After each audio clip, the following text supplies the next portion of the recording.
जय हिंद दोस्तों, आपका स्वागत है आपके अपने YouTube चैनल AMGK स्टडी पर।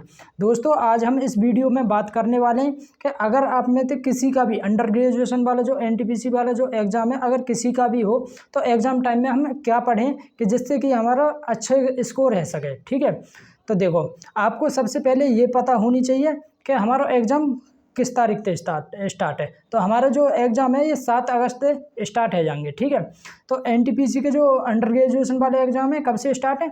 7 अगस्त से। ठीक है, तो अब हम क्या पढ़ें? लगभग 1 महीना है हमारे पास, तो 1 महीना के अंदर हम ऐसा क्या पढ़ें कि जिससे हमारा सिलेक्शन है जाए, मतलब अच्छा स्कोर कर पावे हमें एग्ज़ाम में। ठीक है, तो हमें देखो सबसे पहले हमें एक काम करना है। सबसे पहले जो अभी NTPC के जो ग्रेजुएशन वाले एग्ज़ाम हुए, ठीक है, उसमें मैथ रीजनिंग के जितने भी क्वेश्चन पूछे गए वो हमें लगाने हैं। ठीक है, लगाने और कम से कम 2-2 3-3 बार लगाने हैं।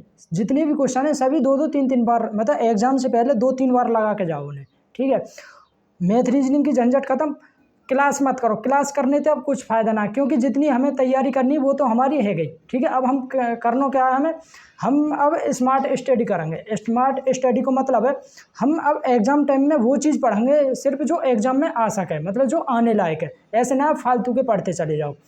तो सबसे पहले तो हमें जो NTPC में जो अभी एग्ज़ाम हो, NTPC के जो आंसर की आई है उसके मैथ रीजनिंग के जितने भी क्वेश्चन है वो कम से कम एग्ज़ाम से पहले 7 अगस्त से पहले कम से कम 3 या 4 बार लगा के जाने हैं। ठीक है, मैथ रीजनिंग को झंझट खत्म।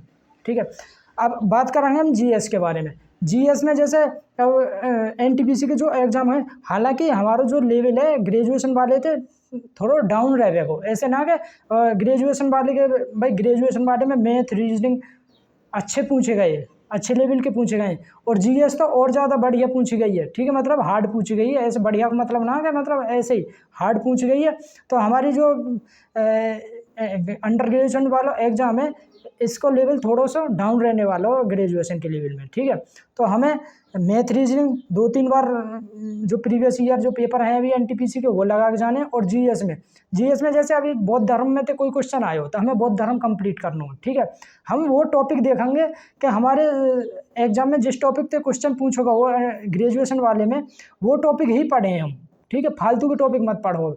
जैसे अब GS में बौद्ध धर्म से क्वेश्चन पूछा हुआ है तो हमें बौद्ध धर्म कंप्लीट करना हो। ठीक है, जैन धर्म से क्वेश्चन पूछा हुआ है तो जैन धर्म कंप्लीट करना है। सिंधु घाटी सभ्यता से क्वेश्चन पूछा हुआ है तो सिंधु घाटी सभ्यता पढ़नी है हमें, ऐसे पढ़ना हो। ठीक है, और जैसा कि पॉलिटी में कोई अनुच्छेद वगैरह है वो हमें कंप्लीट करने। और करंट की बात करें तो करंट में जैसे इंडेक्स से क्वेश्चन पूछा हुआ तो इंडेक्स हमें पढ़ना है। ठीक है, पुरस्कार से क्वेश्चन पूछा हुआ तो पुरस्कार हमें पढ़ने। मतलब हमें वह हिसाब से पढ़ना है कि जो NTPC के जो ग्रेजुएशन वाले में पूछे गए जो टॉपिक पूछे हुए हैं वो ही कंप्लीट करें। ठीक है, अब फालतू के पढ़ेंगे तो कोई फ़ायदा ना, क्योंकि हमारे पास सिर्फ 1 महीना में हम वो चीज़ पढ़ेंगे जो हमारे एग्ज़ाम में आ सके।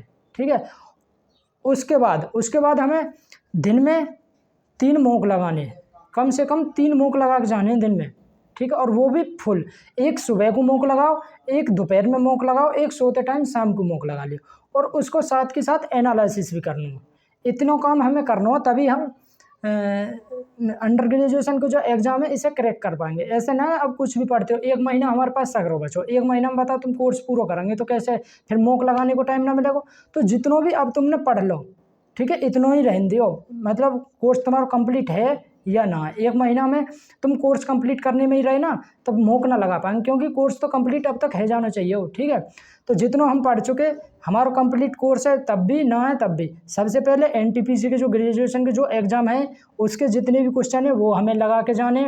ठीक है, और फिर एग्ज़ाम से पहले कम से कम 90 प्लस 90 ही मानो, एक दिन में 3 लगाएंगे तो 1 महीना 30 या 90, लगभग 90 मॉक लगा के जाने हमें फुल, और उसको एनालिसिस अच्छी तरीक़ा से करना है। ठीक है, तो इतना काम अगर हम करके जाएंगे तो हमारा एग्ज़ाम में अच्छा स्कोर है पावे वो। ऐसे ना मतलब 70-75 प्लस आराम से कर पाएंगे।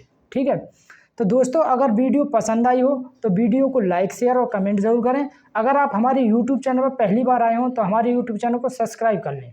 ठीक है, बेस्ट ऑफ लक।